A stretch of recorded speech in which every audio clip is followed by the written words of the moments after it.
High বন্ধুরা, আজ নিয়ে এসেছি এই ফ্লাওয়ারটি। তো উল দিয়ে আমরা এত সুন্দর একটি ঘরেই বানিয়ে নিতে পারি এত সুন্দর একটি ফ্লাওয়ার। তো প্রথমে আমরা আঙুলের মাধ্যমে এইভাবে বিছিয়ে নেব উলটিকে, তারপরে কুরুশ কাটা রেডি রাখতে হবে। তো দেখো কেমন করে করা হচ্ছে।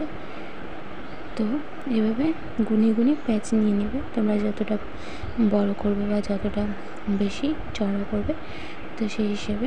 তো এবার আমরা কুরুশের মাধ্যমে এটাকে সুন্দর করে গিট দিয়ে দেবো। তো গিট দেওয়া হয়ে গেল একটা। তো তারপরে আমরা দেখতে পাচ্ছি কুরুশ দিয়ে এবার এইভাবেই সুন্দরভাবে মুড়ে দিচ্ছে। তো এই সুতোটাকে গোল সুতো চারিদিকে সুন্দরভাবে মুড়ে দেওয়া হবে। তো দেখো খুব সুন্দর করে মোড়া হচ্ছে আর খুবই ভালো লাগছে কালারটিও, আর খুব ফিনিশিং টাচটাও খুব সুন্দর আসছে।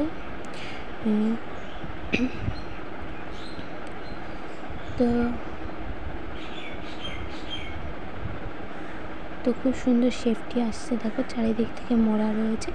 ওটা ওইভাবে যদি করা হতো তাহলে অতটাও ভালো লাগতো না, দেখে মনে হয় জড়ো হয়ে রয়েছে। তো খুব সুন্দর একটি এভাবে পেজ দিয়ে খুব সুন্দর একটা ডিজাইন হয়ে গেল চারিদিকে, আর খুবই বিউটিফুল লাগছে। তো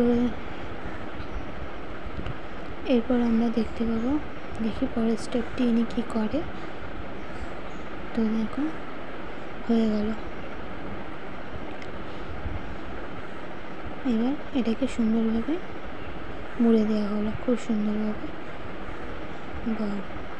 এবার দেখতে পাচ্ছি চেন বানিয়ে নিল, একটুখানি চেন বানিয়ে নিয়ে আবার সেমভাবে করে নিচ্ছে, পেঁচিয়ে নিচ্ছে। তো সুতো কতটা রাউন্ড করে পেঁচানো হলো। তো আবার সুন্দরভাবে মুড়িয়ে দেওয়া হচ্ছে মুখটি।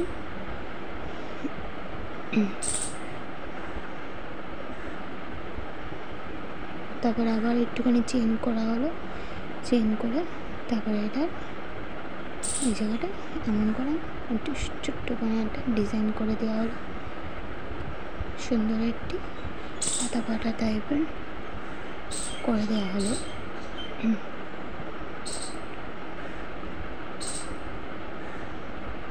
ওয়াও, দারুণ লাগছে। তো এভাবে তিনটি করলো। এবার আমরা দেখতে পাচ্ছি এবার এটাকে এই সাইড থেকে মুড়ে দেওয়া হলো। তো এইভাবে প্রত্যেকটি করা হলো, প্রত্যেক পাপড়িটি। তারপরে আমরা দেখতে পাচ্ছি পুরো পাপড়িটি করার পর খুবই বিউটিফুল লাগছে ফ্লাওয়ারটি। তো খুবই সুন্দর লাগছে। এবার করতে করতে এত সুন্দর একটা ফ্লাওয়ার হয়ে গেল।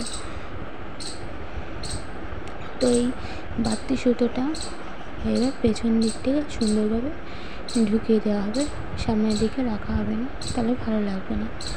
আর আমার তো এই ফ্লাওয়ারটি খুবই সহজ লেগেছে আর খুবই বিউটিফুল লেগেছে। তো তোমাদের কেমন লাগলো? হাতের কাজটাও এনার খুবই সুন্দর, ফিনিশিং টাচটাও খুবই সুন্দর এসছে।